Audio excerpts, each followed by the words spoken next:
Hi, beloved. So good to meet you.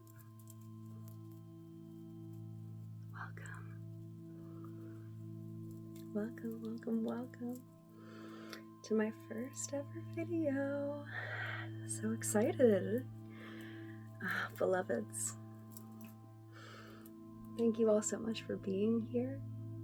We're gonna start with a little bit of Reiki. I'm Reiki level 2 attuned, so the Reiki that I'm sending in this video will reach you in any time, in any place, whenever you watch this video. Whether you're just listening to it, it doesn't matter. The Reiki will still come through to you if you choose to receive it. And we're first gonna start with this beautiful selenite piece, completely dull. The purpose for this is to clear away any negative attachments that you might be holding on to. So clear away any negative attachments that you might be holding on to.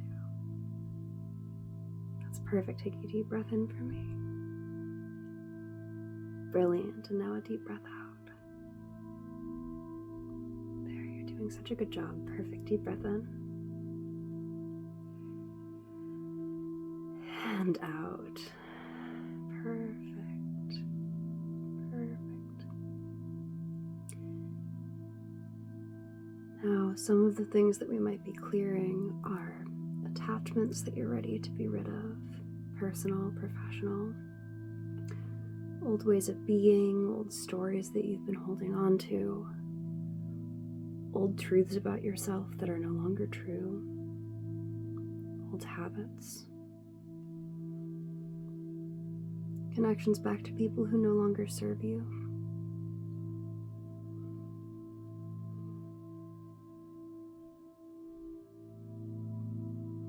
One more deep breath in for me. I want you to imagine a curtain of white light starting at your head.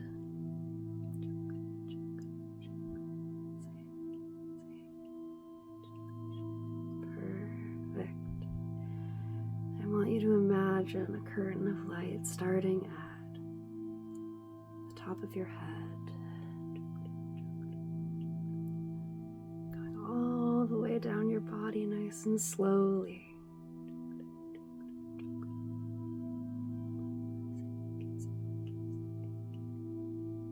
That's perfect, great. I'm just going to hold you in this cleansing space for a moment. I'm feeling my hands grow slightly warmer towards the center of my palms as I send energy to you.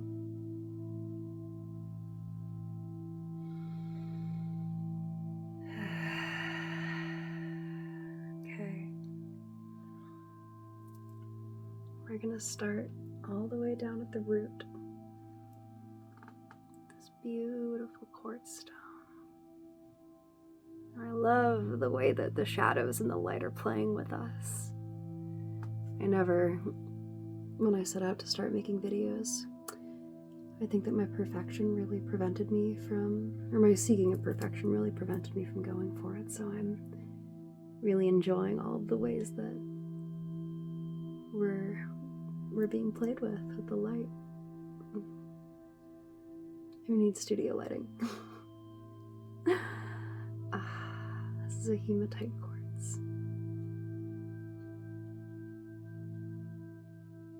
And for your root chakra,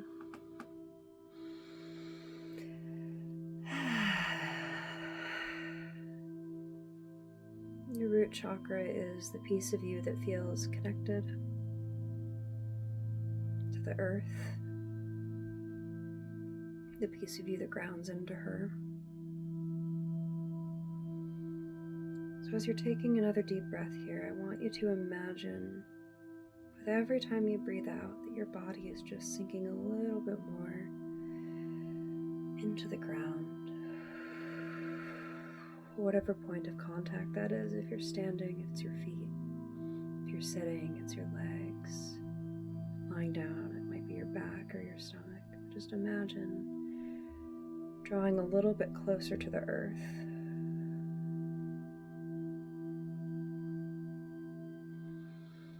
And as you draw a little bit closer to the earth, I want to invite you to imagine a tendril of light reaching out from the bottoms of your feet or from your root, whatever feels most accessible to you. And I want you to imagine that beam of light slowly working its way into the ground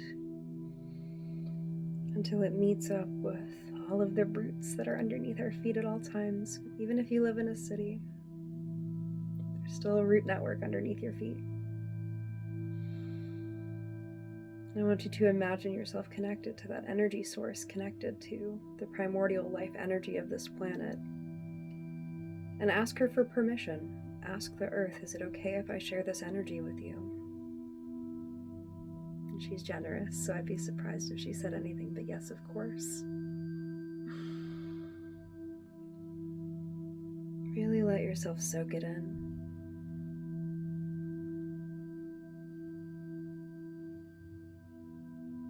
Brilliant, thank you. And throughout this process, I want you to see resistance as an invitation to lean in more, to get really curious. Why is there resistance, right? That can teach us so much. So instead of being like, I'm resistant, ask why, get closer, go further, go further. We're going to use this lovely carnelian point. I almost said citrine. This is carnelian for sure. We're going to use this lovely carnelian point to work with your sacral chakra.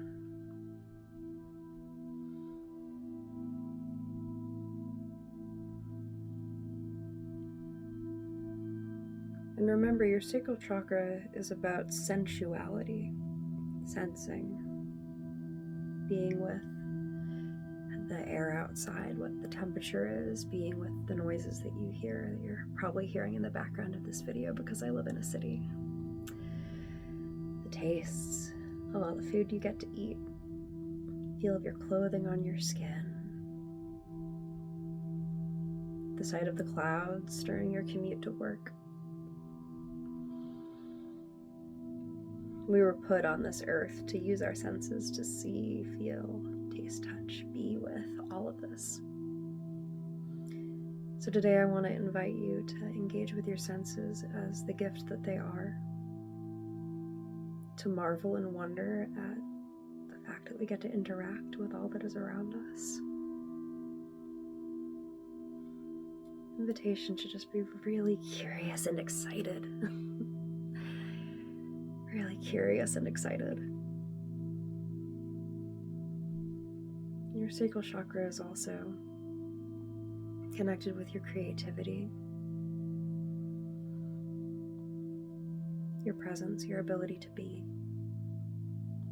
with the fact that you're creative just by dint of existing on this planet. All beings are creative.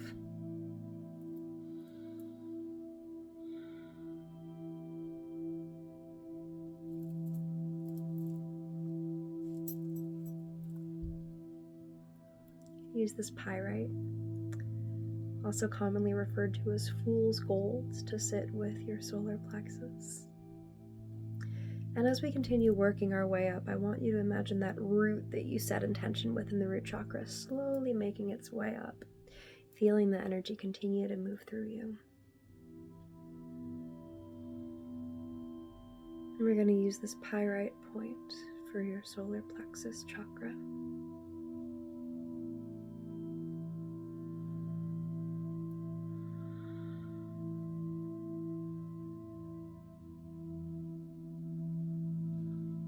I'm being called to not say anything.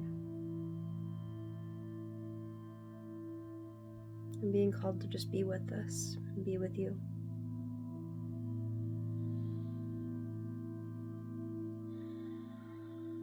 Focusing my Reiki in on your solar plexus. As you breathe, get really curious about the fact that your belly expands when you breathe.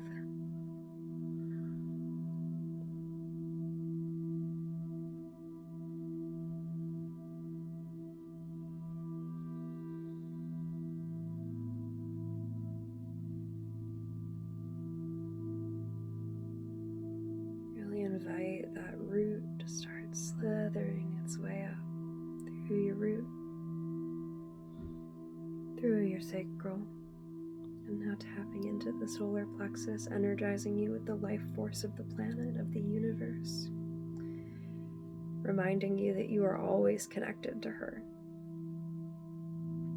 I think that's one of the hardest things about being human, is because we've built such a world around us. We get really separate, we get really isolated, we forget that we're animals too.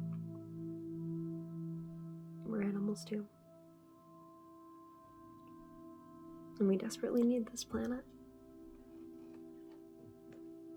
What's it like to sit with her?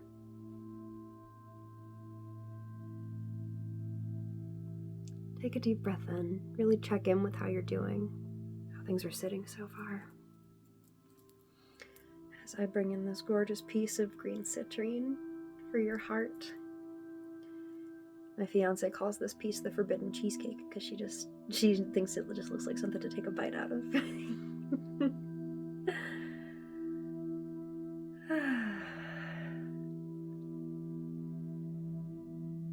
We put so much armor around our hearts. We have to.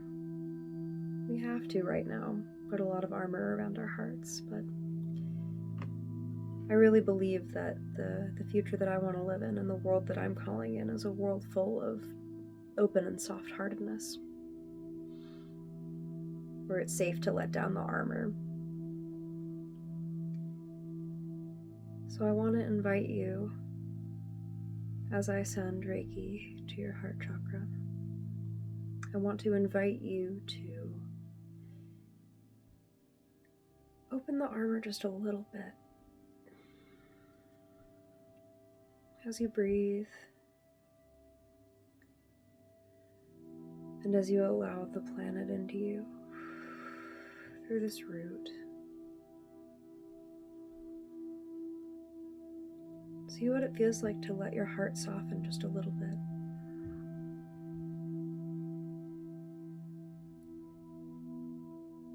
How does it feel to not hide from how hard it is right now?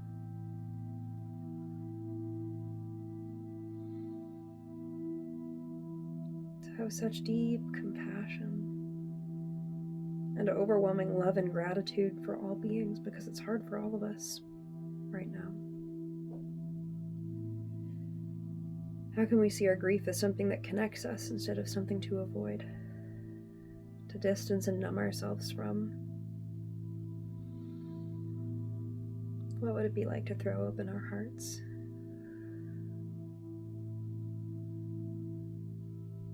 To trust each other with the opening of our hearts. That's the world I want to live in, and that I believe we're going towards.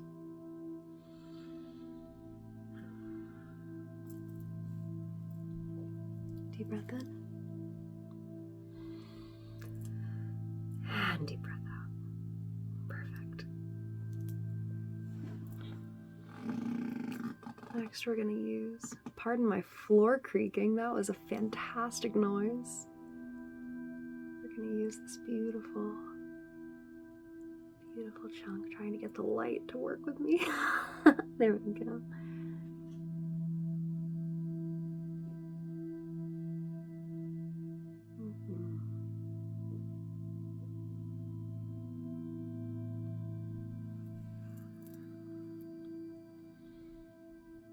This is a stone from Mexico.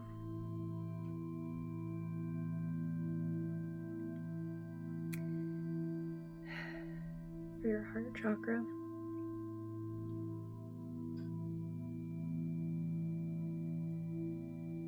I was specifically told to get this stone to support my heart chakra, so it's a gift to be able to share it with you.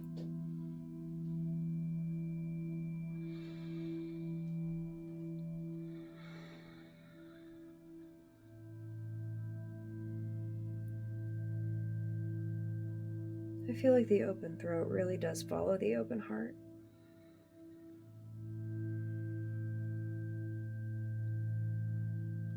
Because as we continue to be willing to trust ourselves and lean into ourselves and be with ourselves, to be deeply present with ourselves, then we feel safer and safer to speak our mind, to trust that what we have to say has value and worth.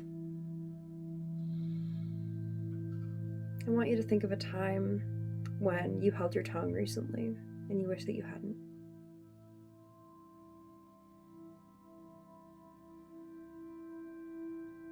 I'll wait for a second in case you have to think some more.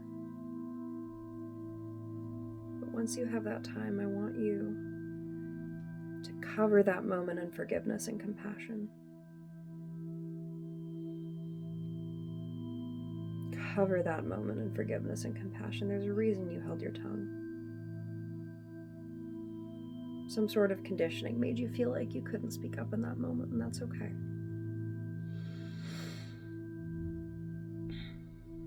Cover it in forgiveness, and know that you can make a different choice next time.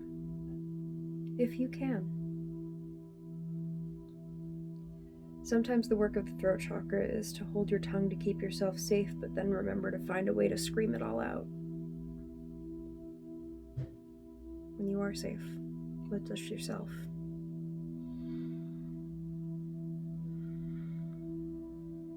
As a queer person who worked in engineering, I know a thing or two about that.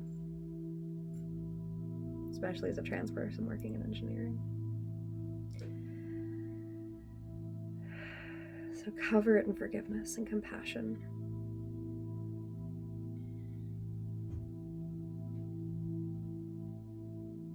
And really hold conviction in your truth.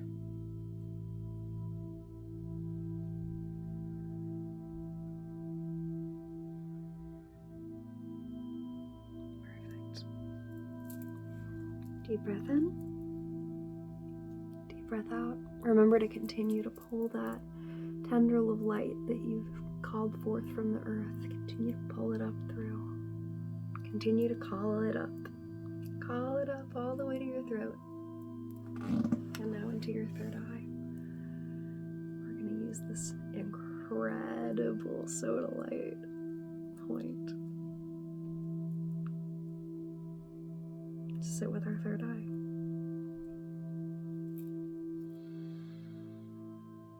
As I continue to beam Reiki to you.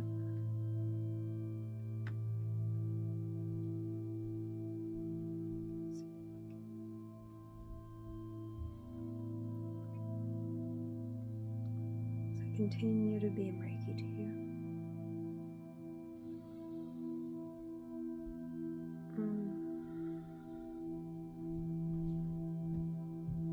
Opening up to the witness. The piece of you that is a lightning rod to the divine, that can't help but draw down divine communication because you're a divine being and it's just your birthright. You don't even have to think about it, it's just there. The one in you who is so in touch and so in tune.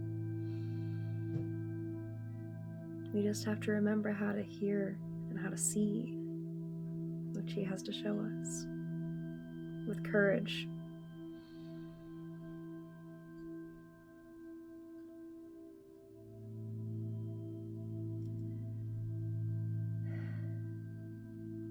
And it brings in how they're all so interconnected, right? To see, to use that sense, going back to the sacral chakra, to be able to speak our truth and hold compassion for ourselves, going back to the heart and the throat. To have the courage to face what we see, going to the solar plexus, and to feel safe enough to do so in the root. So all pieces are just in constant communication, and health is the balance of all of them. And sometimes we have pieces that need more help than others. Just like any other time that we need healing.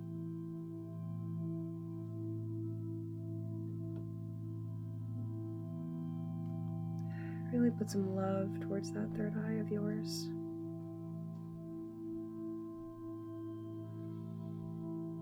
Really hold yourself as holy for this moment.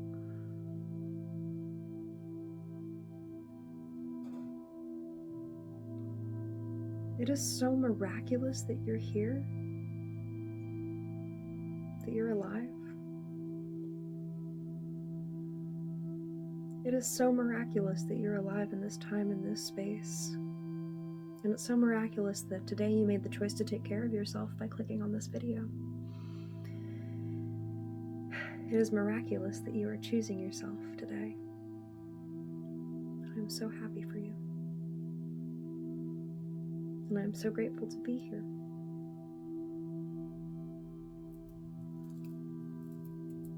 Deep breath in. Deep breath out into our beautiful amethyst friend. This is one of the very first stones that ever came into my life. I love it because the bottom looks like granite, some other form of rock, and then the top is this beautiful amethyst point. So I love how connected to the earth she still is.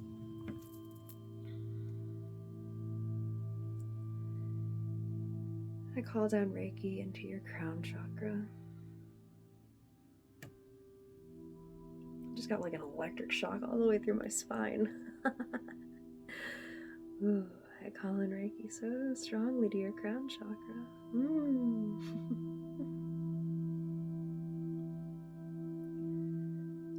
Oh, there's so much movement. I feel my hands like zapping. It's so exciting.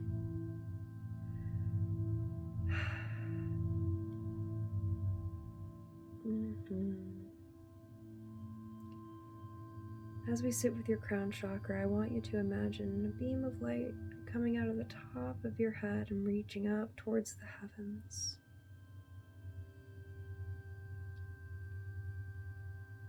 And now really presence yourself to the one from the heavens, that cord connecting to this root that you've been pulling up through your root chakra this whole time, and connect them.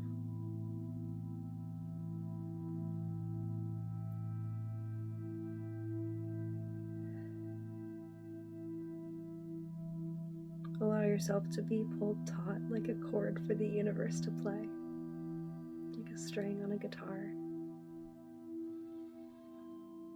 Feel the pouring inward and outward from both your crown and your root. Just a water wheel of energy to clear you out, to feed you, to bring you energy, to bring you life, to bring you to life.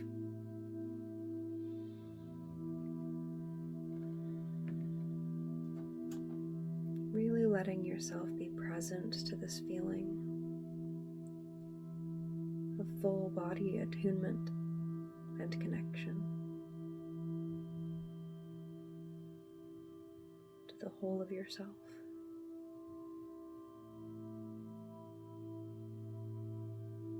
Good. Deep breath in, deep breath out.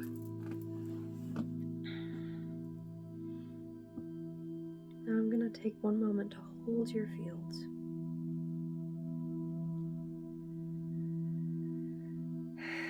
Just seal in the energy that we worked on today.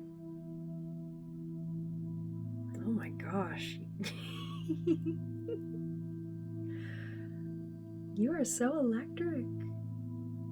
Oh my goodness. There's like a full current going in between my two hands. You're so alive with it. This is wonderful.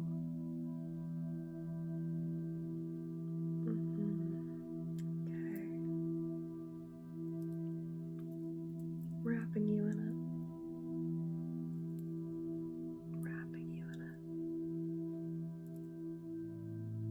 Wrapping you in it. Sealing it in. There you are. Thank you so much for being with me for some Reiki. I deeply appreciate your presence and your time. I'm going to pull a tarot card for you. Maybe a few. We'll see how it goes. I'm just going to trust the flow of the energy that I'm still feeling so connected to you. So let's see. Where should we start? This is, I didn't expect this to come out. This is a small deck called 100 Things to Do Outdoors. And it's just basically a bunch of little popsicle sticks. It makes a great noise. I hope you can hear it. They're just suggestions of things to do outside.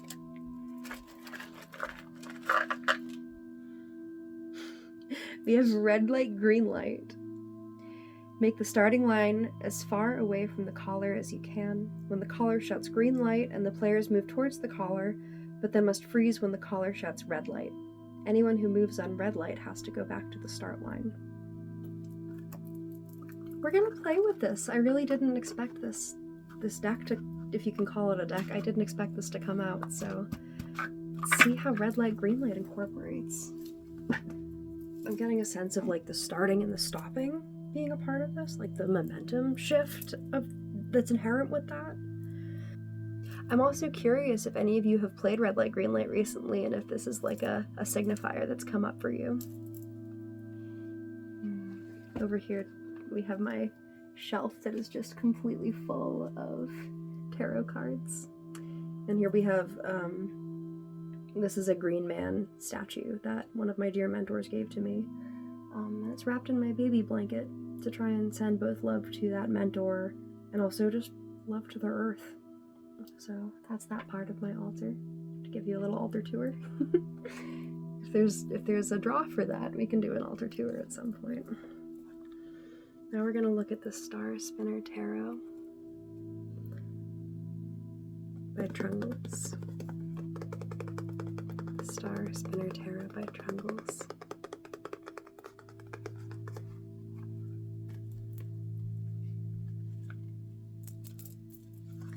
I love this deck because it's inherently very queer. It has a lot of body diversity. It has a lot of different identities throughout the deck in every sort of flavor that you can imagine that meaning. So it's just a really beautiful encounter with humanity, I feel, in this deck. So what in the red light, green light do we have to say to this person? Okay.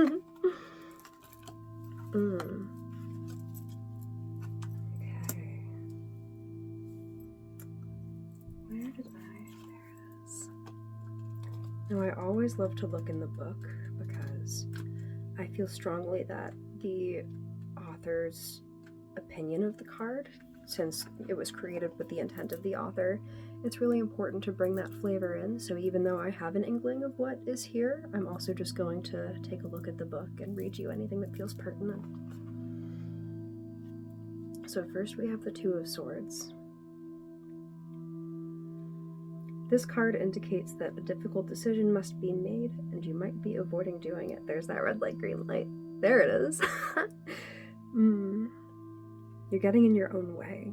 Without engaging the problem, you will be unable to put your mind at ease and the problem will persist. While difficulty and pain will surely follow, delaying the decision will yield even more dire consequences. Diplomacy and compromise are difficult but necessary. And then next, you've got the King of Swords.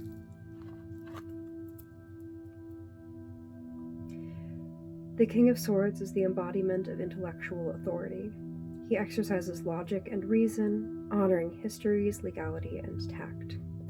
This card indicates diplomacy and a certain air of detachment as he positions himself as a highly specialized consultant or advisor.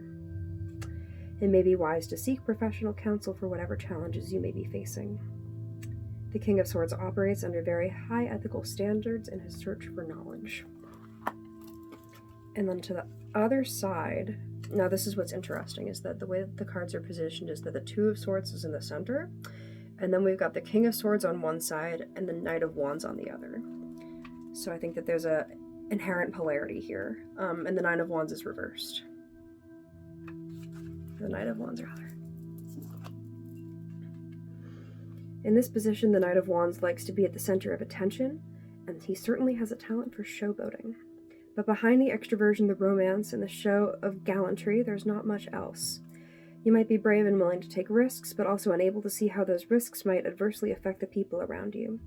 Try not to charge forward with little consideration for others.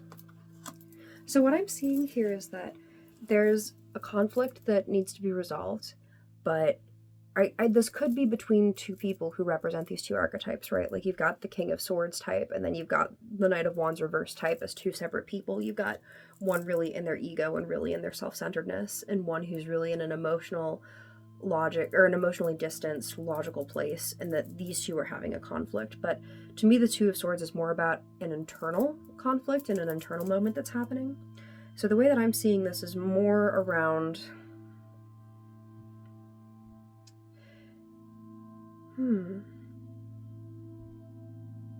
I think it's these two aspects of yourself that are both like really raring for how you could go about solving the conflict, right? There's a part of you that wants to go about it in a very logical and measured way, from this place of intellect, from this place of kind of being above the emotional side of it. But then there's also this like really reactive, like hot on the emotions, charismatic, wanting to make this like a huge thing, right? Like there's this like center of attention, like make it dramatic way that you want to bust out of this Two of Swords almost. It's like, to me it's kind of giving like if you're in a quarrel with someone that you're romantically entangled with, how you could either like storm into the coffee shop, slam the coffee out of their hands and tell them how awful they are, or you could like go and sit down with them and tell them about how what they've been doing affects you and therefore they are awful if you're having a quarrel. So I think that there's like this warring inside of you of like, which one am I going for? And because you've got this King of Swords and this Knight of Wands reversed that both want to be in the driver's seat, that's where the red light, green light comes in. You're stopping and going constantly because you don't know which of these to listen to. This is kind of giving you're stuck between like your adult wiser self and your teenage self that wants to rebel and blow shit up and not care, which I totally, listen, this, I totally get it. But I think that there's a little bit of stuckness around which aspect of yourself to really be listening to, so you're not really going anywhere. And then the other card that came out is the Lovers reversed, which is, I think, again, right, disharmony between what's going on with you and yourself. I don't think this is about external lovers. There's a situation in which the person who's listening to this, what's happening is that you're in a relationship and one of you is that Knight of Wands reversed and one of you is the King of Swords, and it's causing a stalemate. That could very well be what this is about, but because the Two of Swords refers to itself as more interpersonal, or no, not interpersonal, intrapersonal, like it's more about what's going on inside you, I would, like that totally could be your experience, but to me this is more about like you and yourself. The Lover's reverse warns of broken unions. A cycle of mutual desire and beneficence is broken, leaving one or all involved parties feeling incomplete and bereft. The card may also indicate a partnership that has stagnated and begun to fester without proper care and attention. Can even be forever. So again, I think that this is about like these two aspects of you not being in harmony, which leads to a lot of sadness and discongruence in yourself. Like that's a sucky feeling. Let's see if there's anything else from this deck or if we're supposed to move on. Okay. Sometimes when the cards come out, I like to throw them like that to make sure that they're actually supposed to be reversed or upright. So first, we have the King of Coins.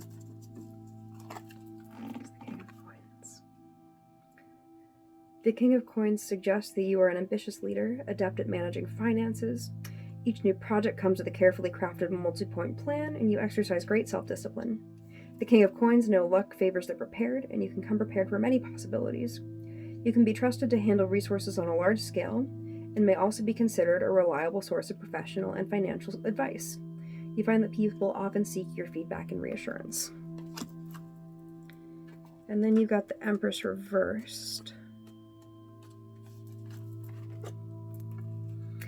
Priorities must be reassessed. You may have neglected to attend to those things that are essential to your happiness.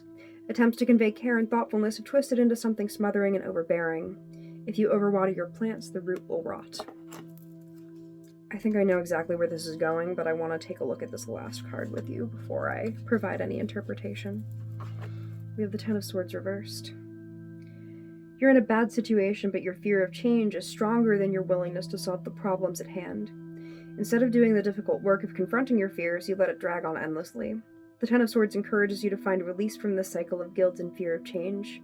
It's time to move on and let go of the things that do not serve your long-term growth. So I see these three cards as just confirmation of what we just talked about, right? So it's a recognition that you have everything that you need in order to make this shift, in order to call these two pieces of yourselves back into harmony. And the way that you do that is by assessing what you're doing that's not actually making you happy.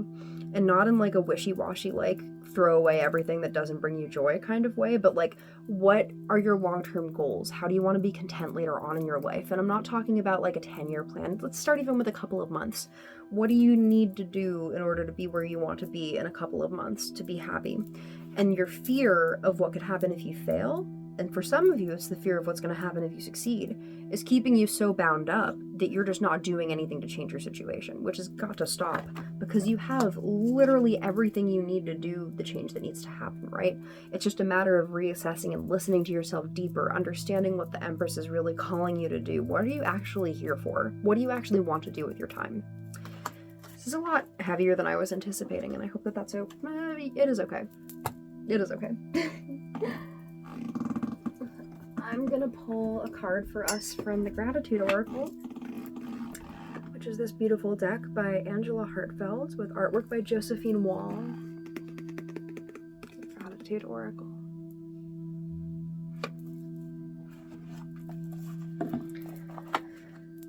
What does this person need to hear in terms of gratuity? Let's see. Jump. Culmination. Assessment.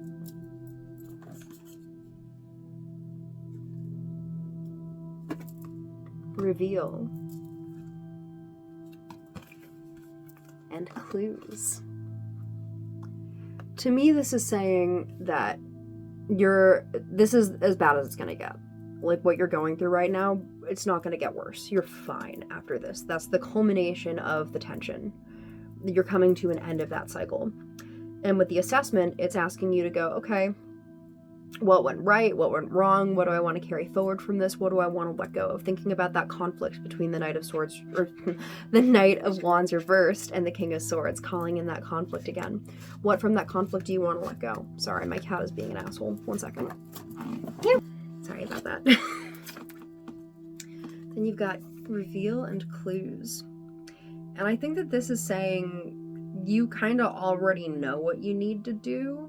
It's just a matter of you searching for the first couple of clues, not expecting to have the complete and utter answer of what you're supposed to be doing moving forward, but believing that as you pick up the breadcrumbs, the path reveals itself.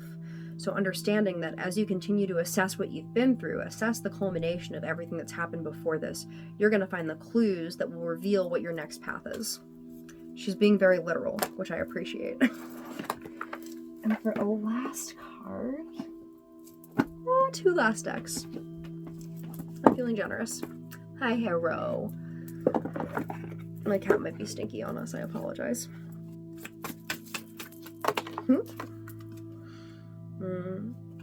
We have Earthworm, Clarity, and Rumination. Something that I heard about earthworms a long time ago. Dude! Something I heard about earthworms a long time ago is that earthworms listen really attentively for the sound of rain and for the vibrations of rain through the dirt, so that they know when it's time to come up. But they don't waste their energy coming up to the surface and looking around going, oh, is it raining yet? Nope, and going back down, right? So this is about you listening for your moment to strike, to be really, really attuned to when motion is appropriate and when rest is appropriate, to know when is the best time for your energy to be moved. The other card on the top we have here is Tend, Maintenance, Encouragement, Guidance. So I know that especially right now, our society is very programmed and our brains are very programmed for instant gratification. And I'm sorry to tell you that this isn't going to be one of those situations where you're going to get instant gratification. But there is joy in the doing. There's joy in the tiny everyday steps that are getting you towards where you want to be, right? Like, there is a lot of happiness accessible in noticing, oh, I've got the tools to do this. Oh, I have the privilege of getting to troubleshoot. I have the gift of time to be able to find out who I really am, right?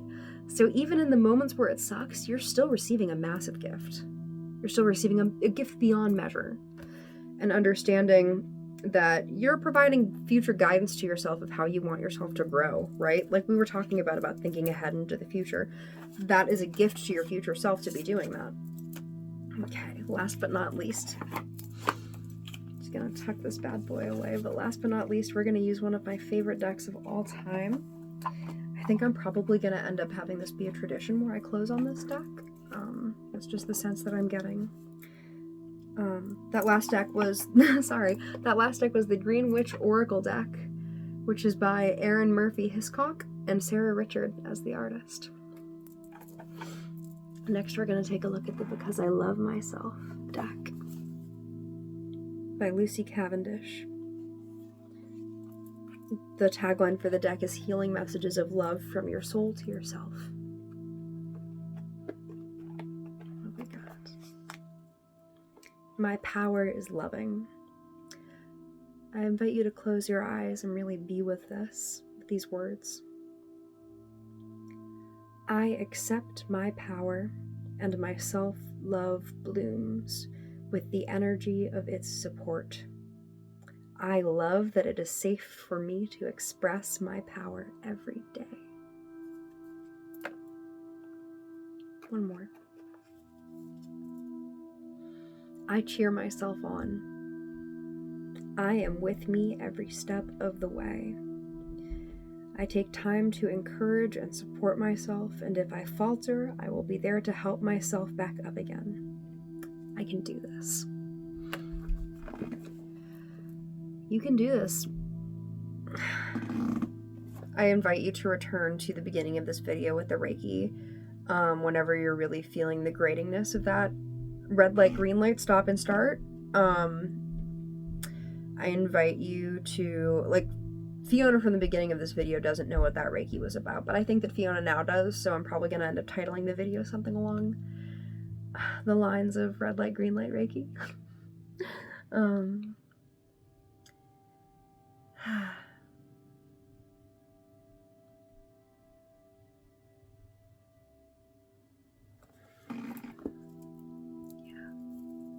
Thank you so much for being with me. Thank you so much for taking the time out of your day, for trusting me with your energy.